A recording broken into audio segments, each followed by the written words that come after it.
Hello. Well, let me first apologize that with every next lessons, the examples I'm giving you are becoming more and more subtle and complicated. But what to do? That's the way it is. Chess is a very complex game. And now I would like to present you a new set of games, set of examples on the thematic which, let me call it Stalingrad. What do I mean by this?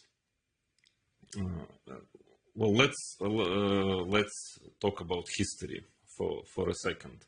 Of course, I'm not a historian, and my knowledge is quite limited of history, but at least I know something about the major historical moments in our, at least in the previous century and in our century. As you all know, there was a very big and very dramatic battle during the Second World War in Stalingrad battle. 1942 it started. I mean, of course, it was a set of battles. Actually, the German troops were, well, they entered Soviet Union in 1941 and was going into the country. And at some point, it was already 42. It started summer 42. And at some point, there was a very crucial moment of the Second World War, which was whether Nazi army will manage to get south south of Soviet Union. And then the plan was, as far as I know, at least as far as I studied it in school and read a few books about it.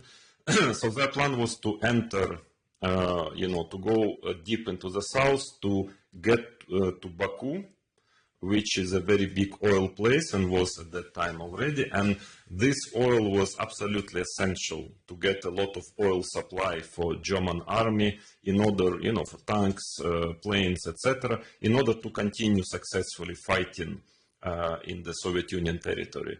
So they were going slowly south. They were trying, one part of the German army was trying to get there, a very serious part of it.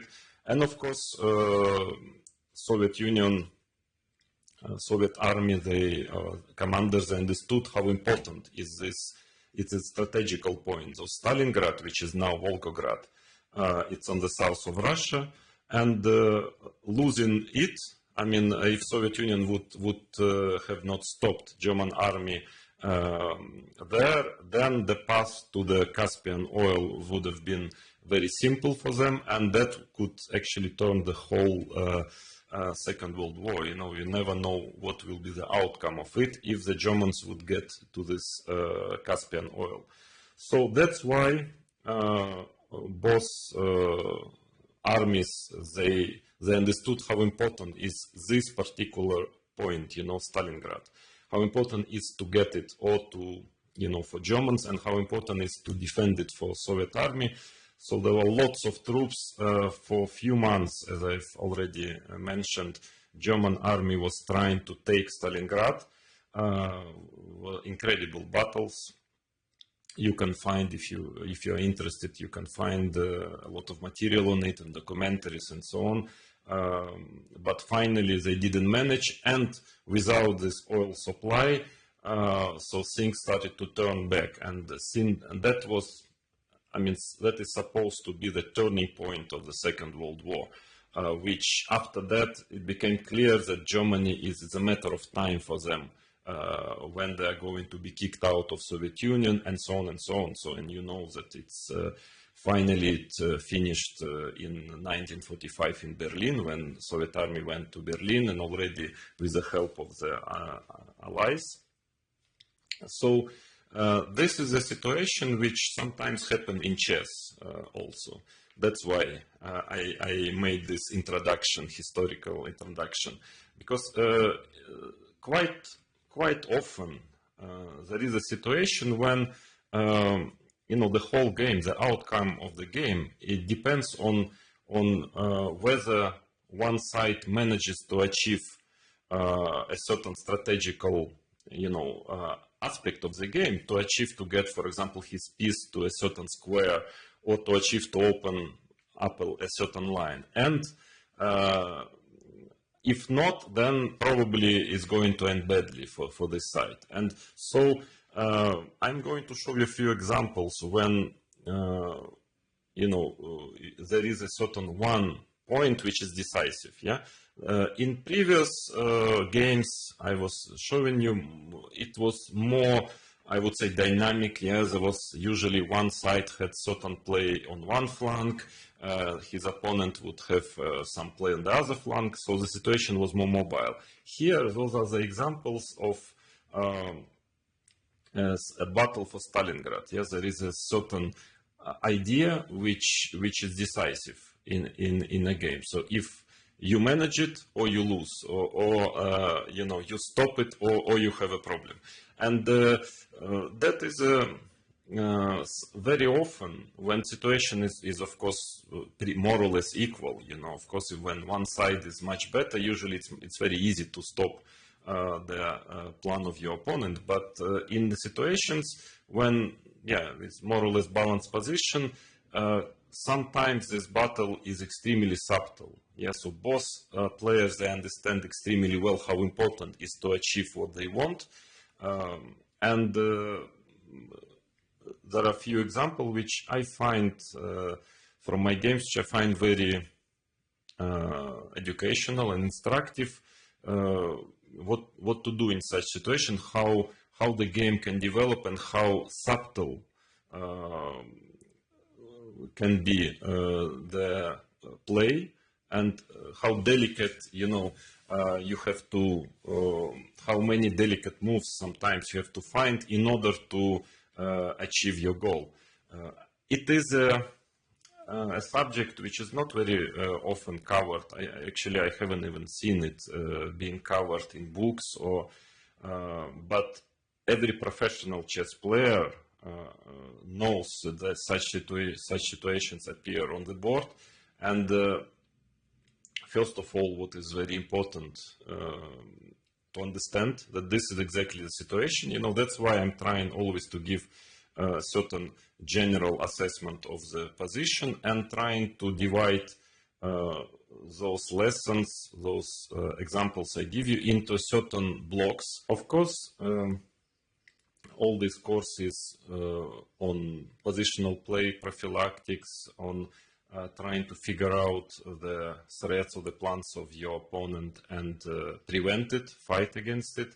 But this is a very general thematic, and inside there are some definitely shades, or so to say sub-thematics, which I try to cover as well, because the situations are not the same when you are trying just to prevent a certain, let's say, concrete tactical idea of your opponent, or something more strategical, or this situation which I'm going to talk about during next couple of hours, when it's a Stalingrad in front of you, and you have to achieve your goal if you want a good outcome of the game. Quite often in such situations, both players understand extremely well that achieving his goal now is very important and might be decisive for the outcome of the game. So quite in such situations, often in order to succeed, you need a very deep penetration into the position. Sometimes very subtle moves are required. And maybe those examples will be a bit complicated.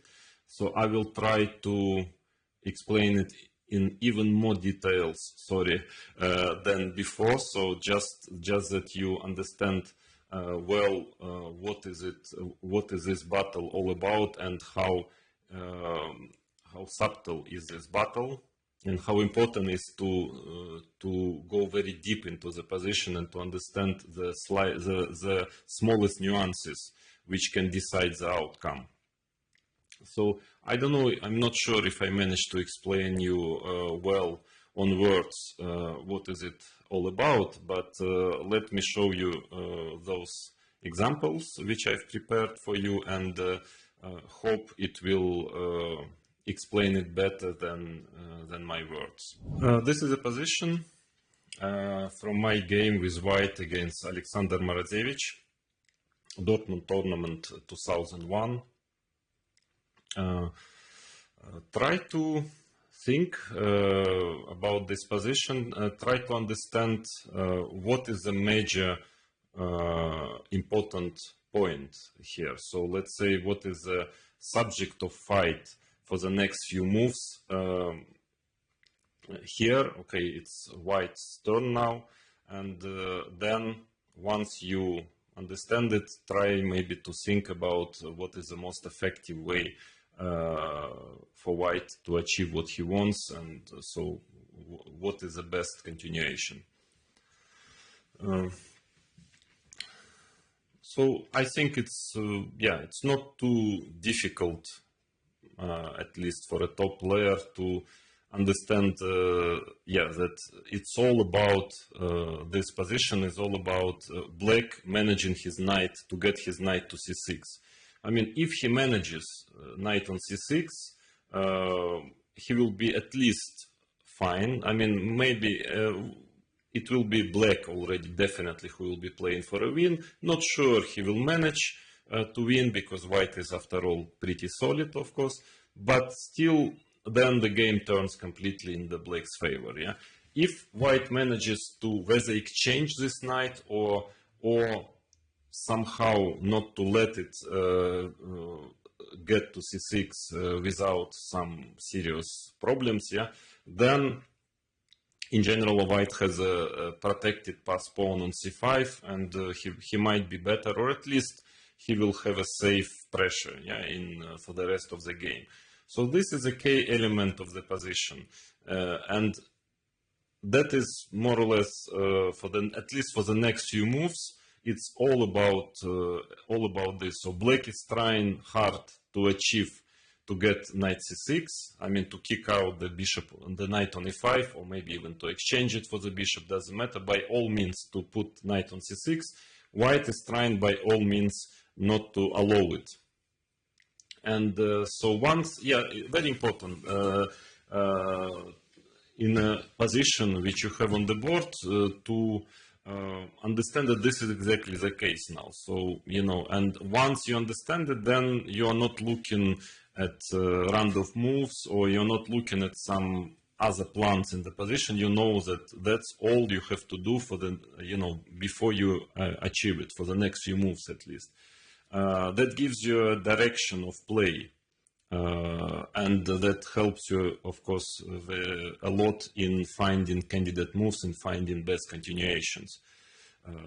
So, of course, that's why all kind of solid moves just are not correct now. Let's say you can make a move like king f1, which is a normal move. Yeah, it improves the position of your king, but you will not even consider it once you understand that this is the main idea of the position, to get the knight on c6, because, for instance, of course, black just goes f6, knight c6, and you are fighting for equality for the rest of the game, fighting for a draw. Same goes, so that's why, now white has to start thinking on how he can manage to stop it. Well, first of all, there is a way to make a draw, immediately, because, for instance, knight d3. Now white's idea, if you let me, I will just play bishop takes b8 next, because and then once I manage it, I don't know how big is white's advantage, but obviously it's only white who can play for a win, and black has a very difficult defense in front of him. But knight c6 is coming, and well, knight e5 probably the best move already, because you really have to at least exchange this knight, But then black's best move is I guess, knight b8. Again, now you want f6 and knight c6 to make sure that this knight will not be exchanged. Because even if you, yeah, let's say if you manage to exchange this knight, this position again, I would prefer to have a knight instead of the bishop with white, but still it's quite unpleasant for black, because the c5 pawn, it's probably white will slowly start to push some pawns on the king side and try to maneuver, try to maybe get some weaknesses on the other side, like b4, trying to get a4, open up the line. Okay, it's all about whether white is going to break through or not, but it's clearly in white's favor.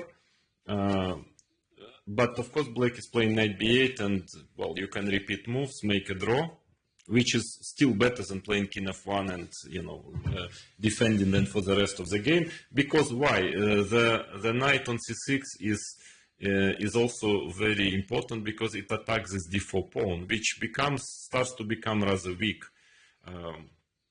And black has, for instance, again, if you play king f1, something like that, bishop e3, whatever, yeah, and then black has potentially this idea of playing e5, breaks through in the center. This knight is really holding the whole position. White doesn't have anymore any active plan, and black goes g5, h5, rook d8, e5. Well, white is on the defensive here. So at least if you have the same position without knights, then this potentially c pawn is always quite dangerous. So at least for sure, even if it's very difficult for white to win it, but definitely he's not risking anything anymore. So let's see then, usually, yes, asking these questions, first what you need to check is some direct attempt like c6. Well, it doesn't work. It takes half minute to understand that it doesn't work, but still, yeah, that's a kind of discipline of thinking. It's the correct procedure is to try to see, okay, maybe I'm winning by force, just queening my pawn. Of course, it doesn't work because of different reasons. At minimum, black has f6, and that is enough to understand that c6 is not a good move, because then c7, f takes e5, take on b8, rook b8, bishop e5, rook c8. Okay, black has no problem, definitely. Well, I guess white is able to make a draw here, but definitely he's not better. But on top of it, bishop d6 maybe is even stronger, because after rook c1, rook c8, I'm not sure if white is not simply losing a pawn on c6. So all in all, you can, if you are playing a classical game, it's worth spending half a minute on the move c6, because who knows, sometimes such moves work tactically, but it's not the case. Then you forget about this move. Then second option for me to consider would be to try maybe to get a4, you know, immediately to start bothering the king side, but also after f6. Now the knight, if knight goes back, knight c6, and you are not in time with white to get on the a line, and ab, yeah, it's quite obviously it's not good for white, because you take on a5, bishop e5. Well, if you manage b6, c6, of course, but you don't. Yeah, knight d7, and well, black is at least better. So a4 again doesn't work. Then what is the other option? Rook e1. That makes sense. Yeah, that's a very logical move, because now after f6, yeah, black is a little bit not in time with f6. You can go, let's say, knight to d3. And because of the e6 pawn is hanging, you need to spend time protecting it. And of course, you know already what to do now. Bishop takes b8, of course. Once you manage it, everything is fine. But, and of course, rook e1 would be a very logical move. But then the problem is bishop f6. And black is in time, because if knight g4, then d4 pawn is hanging. And black is in time to eliminate this knight. Again, if knight f3, knight c6 comes. And otherwise, rook a d1, black can simply take on a5, play knight c6, bishop d6, rook e8, and Maybe here with a bishop on d6, it's quite a nice bishop, so white is not really risking anything, but I don't see also how he can be better. For example, g4, f6, king f7 comes, and probably it's sort of a positional draw, but I still would say that if somebody can try to play for a win, it's probably only black. This knight on c6, again, very powerful, and d4 pawn is weak. So nothing works, yeah, it seems. But then you try, and then I managed to find actually a very subtle move, very important resource in this position. Otherwise, I would probably consider of just repeating moves with knight d3, knight 6, knight e5, because I don't want to end up defending my position for 7 hours. But there is a move, and if you found it, my congratulations. It's a very subtle move, rook d3.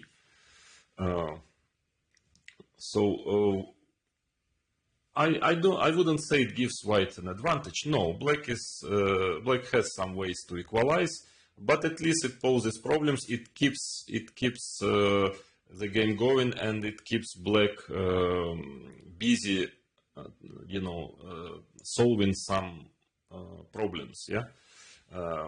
Even if it doesn't objectively give an advantage. But it's a good try, rook d3. So the main idea is that now if black is playing f6, and this is the main idea, then I have knight f3, and of course, again, you already know that after king f7, bishop takes b8, and this is what I want to achieve. Then later we will see if I manage to win it, and so on, but that's already clearly very good for white. I mean, he has a free hand for the rest of the game. So of course knight c6, and very important point that black is simply not in time to protect the pawn on e6 here. Rook e1, king f7, rook d3. Now how to defend this pawn, because if knight d8, then bishop c7 comes, yeah, and black is just losing the e6 pawn. Actually, if you start to calculate variations very deeply, there is a way for black to save the game, and that was maybe objectively the most accurate way, computer-wise, I would say, to equalize here. But of course, for human, especially since the starting position doesn't look bad for black at all, it's not quite clear if at the very beginning, it's black who has to fight for equality. So calculating a very long variation, which finally probably leads to a draw, is not something a player usually do in such situation. But after knight takes d4, this tactics, probably, yeah, it seems that black is holding just in time in every line the position. So knight takes d4, bishop takes c5. I just show you this variation. Now knight takes c6, bishop takes c3. If knight takes f8, bishop takes f4, of course. But and after rook takes c3, rook c8, threatening mate. Let's say g4, rook c2. Actually, black is definitely simply not worse. I mean, white has well, 2 pieces for the rook, but the rooks are becoming active, and the second rank, pawns are hanging. So probably white should easily make a draw here. I don't think white is bad. White is also worse, but black is doing fine here. But the main move is rook d3, and now black have to go for this endgame. Takes on d4, e5. Very forced line. Bishop takes e5, f e5, rook e5, rook d5, sorry, rook e8. And yeah, it's a pawn up after rook e5. Well, otherwise, if I don't take the pawn, must be a fairly simple draw. And exchanging on e5 and rook c8. Of course, white is pawn up, but he's just not in time to, to stop black from entering the second rank. And he can still get extra pawn, 2 against 3 endgame, but of course it's a draw. Well, you see, it's a long line, yeah, not easy to see it, to calculate it, and again, the position is not so dramatic to start calculating such long variations just to hope to end up 2 against 3 at the end of it. So it's understandable that Morozevich, he haven't played it. I don't know if he maybe haven't seen knight takes d4 at all, or he just was not sure that this rook endgame is so simple. Anyway, yeah, it's quite, it's quite a normal situation in humans play that yeah, you don't go for such lines. There is another serious move, as we already know, bishop f6. So black wants to take on e5, put his knight on c6, and all problems solved. But here, and that is the reason why rook d3 is much more accurate and precise than rook e1, white already has knight g4 move. You see that with the rook on e1, the pawn on d4 was hanging, yeah? And then there is no knight g4 resource. And here, after knight g4, black had a problem, because knight c6 also doesn't work. By the way, another reason why rook d3 is useful, because white can just take on f6, gf6, bishop h6. And, well, when rook goes out, then rook g3 check, in h8, bishop g7 check. So very important in this variation, it's very important to have the rook on d3. And of course, you already know that if bishop retreats, well, bishop takes b8, you know it. Rook takes b8, f4, and okay, that's my dream position. That's what I want to achieve. That's why Alexander, he went rook c8. Now rook e1. And black has a difficult choice. Of course, f6 doesn't work already, because knight f3, and again, the pawn is hanging on e6, and bishop takes b8 is coming. So another option is to try to play knight c6, but this position is not pleasant, as yeah, we already discussed. I can just take on c6 and maybe play b4. At some point, probably I will try to enter via the a line. Again, if a5, then white has a4, a very typical move, yeah. So that is not completely satisfactory for black. So there is not much left to do than to play now bishop f6. Knight g4. Again, I want to take on b8, so black is playing knight c6. Yeah, bishop e7, bishop takes b8, obviously. There is a move knight d7, but then of course, the knight is not getting to c6 and probably will never get, because my bishop on f4 controls the b8 square, and this is the only square, you know, where it can try to transfer his knight. So now white can go bishop d6, for instance, and so on. So again, here white won this battle, the battle for the c6 square. Therefore, knight c6 has been played.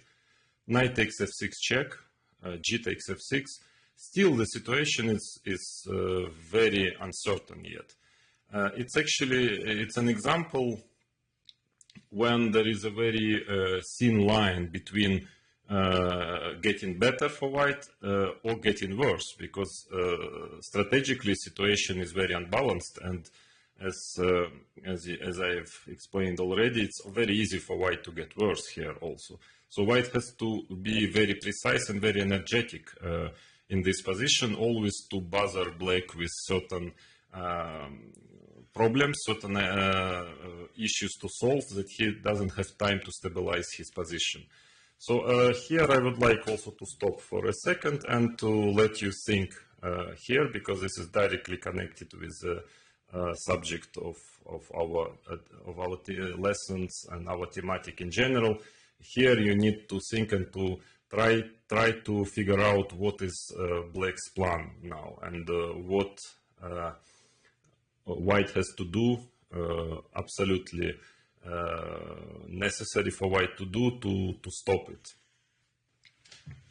The answer is, okay, black wants to play king h8, rook g8, and it's essential. If black manages it, for instance, it looks logical to play bishop d6 to cut the knight, having the bishop on a kind of very good square, protected. But then after king h8, again, I think it's already black who is fighting for advantage, because he is playing rook g8 next. His rooks can enter via G file, and the default pawn can become pretty weak. Well, I mean, I don't know about advantage, because white can always just play very solid, f3, g3, king f2, and it's not easy for black to do anything special, but also white doesn't have any real play. I mean, white cannot really play for a win anymore. Well, same goes for bishop h6, of course also king h8, and black is just in time to get rook g8. That's why a very important move, which had to be seen in advance, going to this position, is bishop g3.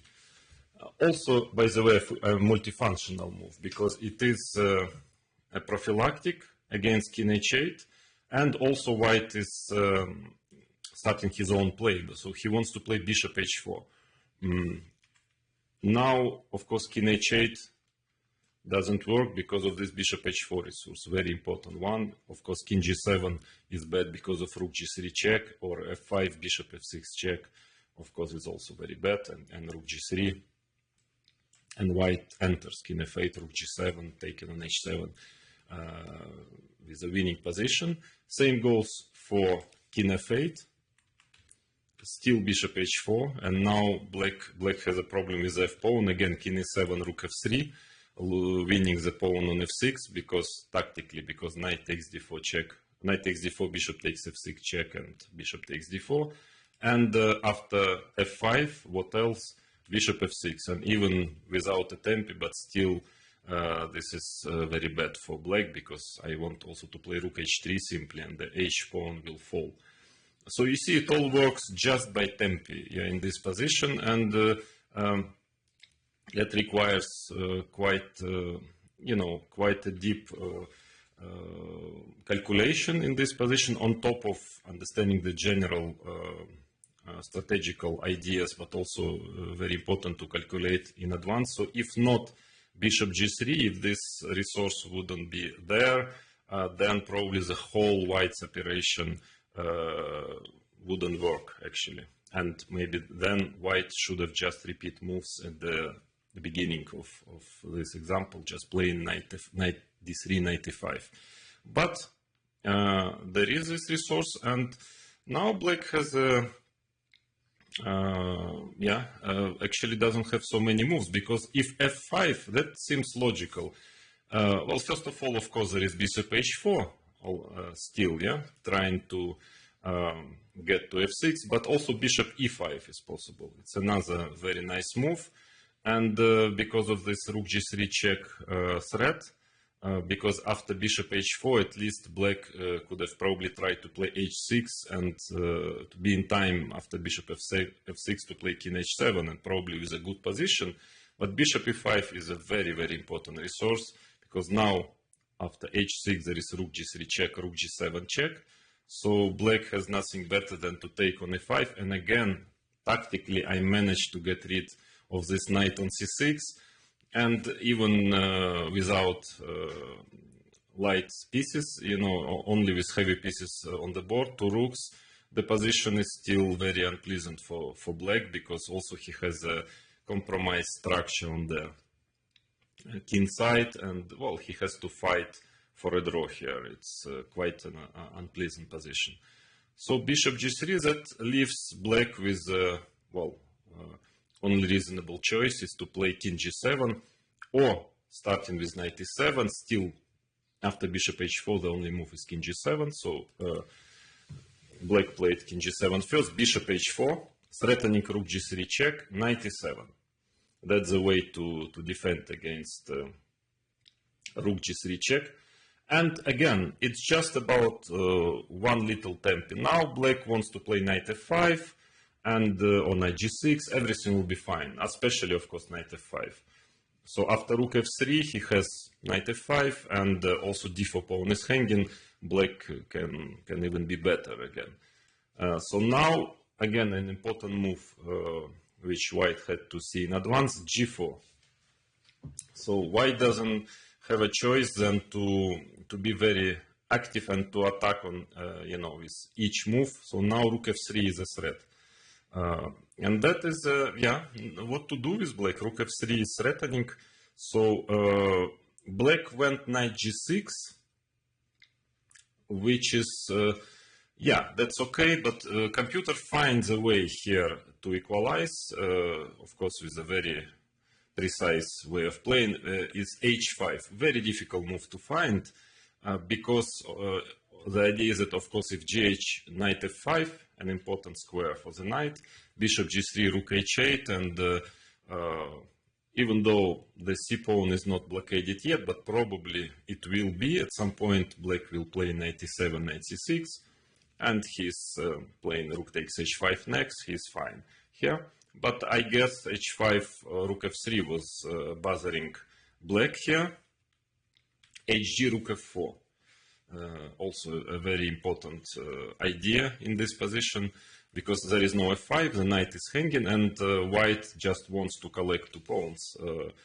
Now knight g8 is not an option because this knight is extremely passive. I just take on g4, and again, because of this f6 pawn, black will not really manage to get his knight to c6. So you see, for how many moves, it's all about whether black will manage to the knight on c6 or not. So the whole battle is about this one element of the position. But after hg, rook f4, there is knight f5 move. Okay, this is really difficult. I can tell you, as an experienced practical player, very difficult to find it over the board, because it just works tactically. Rook takes g4 check, king h7, bishop takes f6. It looks like the game is over. White is pawn up, and very strong bishop on f6, but computer finds this resource rook g8, and black is just in time here. Let's say f3, rook g6, you know, and bishop e5, f6. Again, hard to see it during a game, but yeah, it seems to work. And for instance, bishop g3, finally black takes the pawn on d4, and whether it's this position, whether maybe a little bit more comfortable for white, the same position arises, but in a slightly better version for white, to take on g8, king h1 now, rook g6, bishop e5, f6.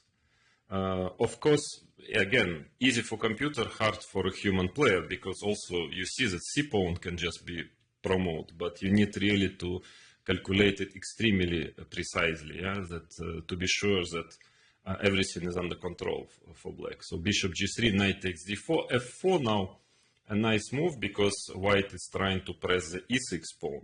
So to force black to play f5, because bishop f2 is a threat. And after f5, let's say king g2, this position, okay, black will get his knight to c6. Of course, it's a draw. I would say that it's a kind of a little bit strange, unbalanced position, but white has two pass pawns. Both of them are very difficult to queen, but still, yeah, I would, in a practical game, I would prefer to be white here, because these pawns are tricky, yeah, they can always run. But objectively, probably it's, the position is equal, or I would even say rather drawish in its nature. So h5 was, so you see again, I want to attract your attention on how difficult it is to find the best moves in this position. How, I mean, h5 is a very difficult move to play. So how deep you very often have to go, you know, in your thinking, in your calculation, you know, to not to lose this battle, you know, of two personalities, if you want, you know, this battle for the c6 square. It's really very delicate and very subtle.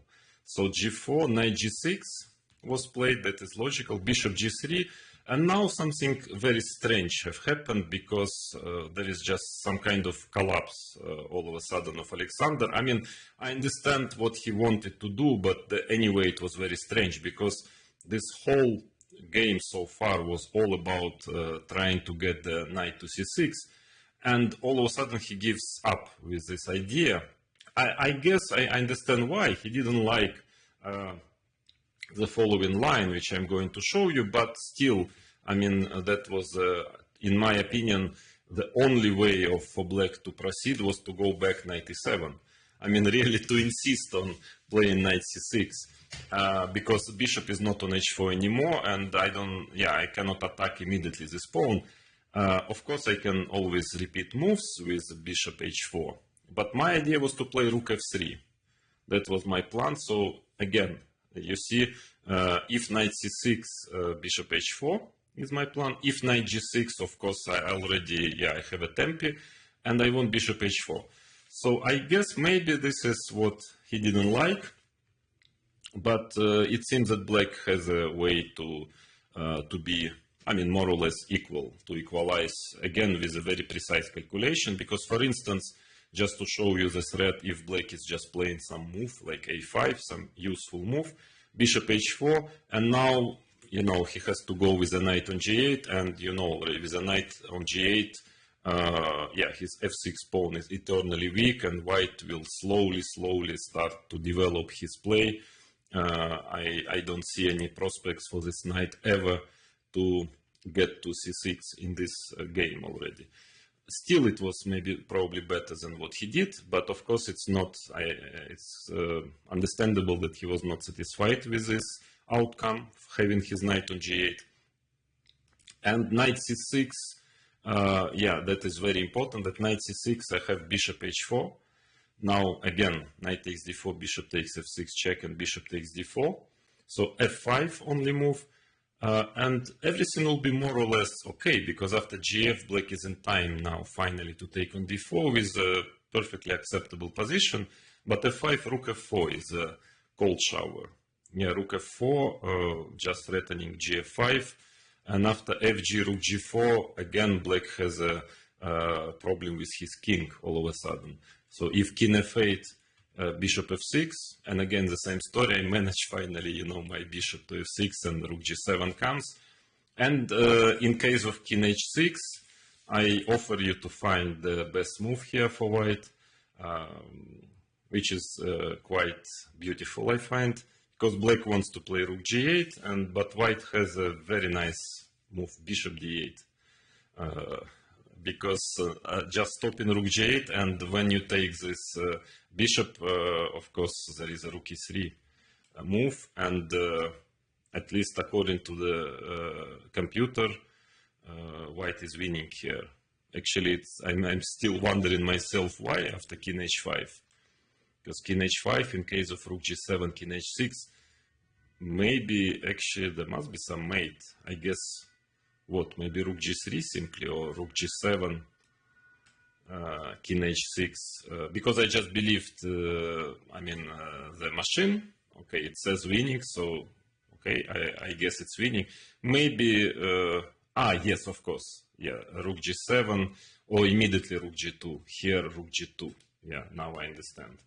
Because this is winning. Here, rook g7, I'm threatening rook h3 mate, king h6, rook g2, and rook h3 mate. Quite a beautiful combination.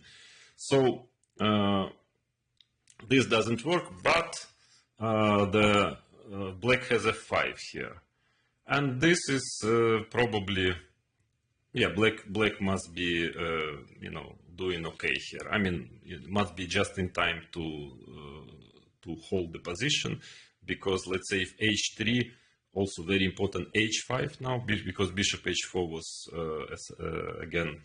bishop d6 was threatening, but h5, and after gh, king h6, let's say takes king h5, rook g3, rook g8, black is okay here. I mean, not more than that, because at least now black cannot really do much than to take on g3 at some point. I will take with f pawn, and since I have the h pass pawn on h line, white, I think he has zero risk in this position, but also winning would be very difficult. Maybe I would have played this, and maybe I would have sacrificed an exchange, which is an interesting option. gf5, knight takes f5, and rook takes f5. ef5, rook e5. Computer assesses it as more or less equal, this position. Let's say rook d8, king g2. I believe, well, it's only white who can try something here. I think because the c pawn is too strong. I mean, there is always a threat of getting the pawn to c7. Probably it's a draw at the end of the day. Of course, it is objectively a draw, but yeah, in a practical game, white still has certain chances. By the way, something more or less, I mean, a little bit similar was seen in the recent games in candidates tournament when Alexeyenko beat Grishuk in such a endgame. Yeah, so the bishop and this pass c pawn here are definitely enough compensation for the exchange, but normally it must be a draw. I don't know what exactly Alexander have missed, Alexander Morozevich, my opponent, or maybe he just got tired, you know, because it was quite a battle, you know, a lot of calculation, a lot of problems. I was trying to race and to pose in front of my opponent, so I don't know, for some reason he played a5. Well, I guess 97 rook f3 he didn't like, so he decided he has time for a useful move and to see what I'm going to do, but of course, well, immediately bishop d6. Okay, this is a dream. That's finally what I wanted. I wanted to cut the knight from getting to c6 and in general to cut the knight. Now, on top of everything, my threat is f4, f5. For instance, if rook a7, also f4 comes and knight e7, f5, already black is losing the e6 pawn. So after bishop d6, suddenly, yeah, the battle is won. This battle we were leading for, I don't know, 10 moves with bishop and knight maneuvers there and back, but finally I managed to get what I want, and immediately black's position becomes critical here. He went h5, maybe that was what he planned to do on bishop d6, but black missed a very important nuance after h5. So he wanted, I guess, to create some counterplay on the h line, but after if I play h3, but after g8, knight h4, and then to get knight to f5, king to h7, something like that, and if he would be in time, it could have been a decent idea, but his problem is rook g3 check, king h6, and bishop e7. This exchange sacrifice, quite a simple one, because it's obvious that here bishop takes f6, knight takes g3, f takes g3. Well, you know, the rooks, his rooks do not have open lines, and I have two pass pawns with a very powerful bishop on f6. Black's position is extremely difficult now, even if he is exchange up, and materially, well, he's even is a little bit ahead in material, but the position is quite bad. And I think black also already got into quite serious time trouble, so somehow he just collapsed. Here he played rook g8. Okay, the idea was to try to get, you know, rook to g4 somehow quickly. But again, black is not in time, so king g2.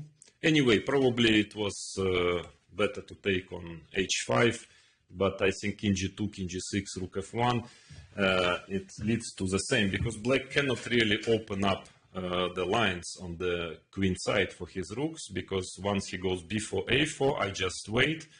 Of course, I play, if b3, I play a3, if a3, I play b3. I just block those lines, and my h-pawn starts to move with a decisive effect. So black had to, well, his last chance was to play after king g2.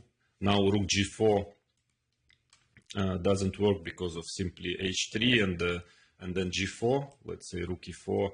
I can take and play g4, and yeah, the bishop is terribly powerful. Then king comes, takes on e4, and too many pass pawns. Black is simply lost.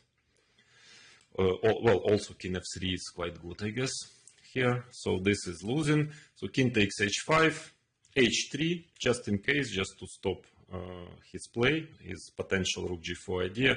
King g6, rook f1, and yes, here somehow he probably already didn't believe he can save this game.